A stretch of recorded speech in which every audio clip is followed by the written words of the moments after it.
2025 1000 സബ്സ്ക്രൈബേഴ്സിനെ എത്തിക്കുന്നുള്ള ഉറച്ചായ തീരുമാനത്തിന് ശേഷം ഞാൻ എത്തിയതാണ് ഇതിവിടെ. സർക്കാർ ഗവൺമെൻറ് ആശുപത്രി. ഗവൺമെൻറ് ആരോഗ്യ ആശുപത്രി. ഗവൺമെൻറ് ആയുർവേദ ആശുപത്രി.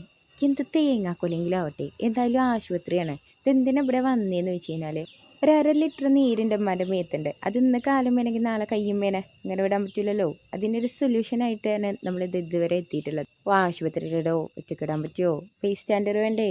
ബേസ് സ്റ്റാൻഡർ ഞാനും മുതലുമാണ്. അതുകൊണ്ട് എന്താണ്, 1/2 മണിക്കൂറിൻ്റെ ഉള്ളിൽ ഒരു 15 വട്ടെങ്കിലും ഈ ആശുപത്രിയുടെ മുക്കും മൂല്യം ഞാൻ കാണുന്നുണ്ട്. ഇവിടുത്തെ സ്വീപ്പർ ചേച്ചി പോലും ഇത്ര പ്രാവശ്യം ആശുപത്രി കയറി ഇറങ്ങുന്നുണ്ടാവില്ല. ഒരു കോലുമുട്ടായിൽ ഒതുക്കാൻ പല തവണ ശ്രമിച്ചു. എവിടെ? അത് വീട്ടാണ് ഇപ്പോൾ എൻ്റെ അടുത്ത ട്രാൻസ്. ഇനിയും മുതലിനെ എങ്ങനെ വിട്ട് കഴിഞ്ഞാൽ അടുത്തതായിട്ട് നീര് വരുന്നത് എൻ്റെ കാലിലാക്കണം എന്നുള്ള നഗ്ന സത്യം മനസ്സിലാക്കിയപ്പോൾ കുറച്ച് കഞ്ഞി എടുത്തിട്ട് ഇങ്ങോട്ട് ഉറക്കി. അല്ല പിന്നെ എന്നോട് കളി.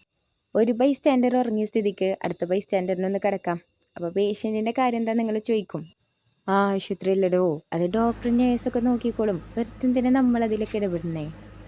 പിന്നെ ഒരു കാര്യം കൂടി, എൻ്റെ ക്ഷീണം സ്വീകരിച്ച് പുതുതായിട്ട് ഈ ചാനലിലേക്ക് സബ്സ്ക്രൈബേഴ്സായിട്ട് വന്നിട്ടുള്ള എല്ലാവർക്കും എൻ്റെ ഹൃദയത്തിൻ്റെ അടിത്തട്ടിൽ നിന്നുള്ള നന്ദി ഞാൻ അറിയിച്ചുകൊണ്ട് ഇന്നത്തെ ഷോർട്സ് നമുക്ക് അവസാനിപ്പിക്കാം.